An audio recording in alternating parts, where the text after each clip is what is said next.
RFID stands for Radio Frequency Identification. It's a technology that uses radio waves to automatically identify and track tags attached to objects. Here's a breakdown. How it works. An RFID system consists of two main parts: an RFID tag, also called a transponder, and an RFID reader, also called an interrogator. The RFID tag contains a small microchip and an antenna. It stores information, typically a unique identification number, but sometimes other data as well.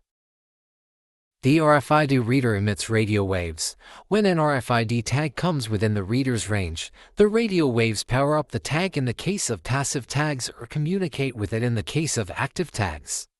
The tag then transmits its stored information back to the reader via radio waves. In essence, RFID provides a way to wirelessly identify and capture data about tagged items without needing direct contact or line of sight, making processes faster, more automated, and often more accurate than manual methods or barcode scanning. Sources and related content.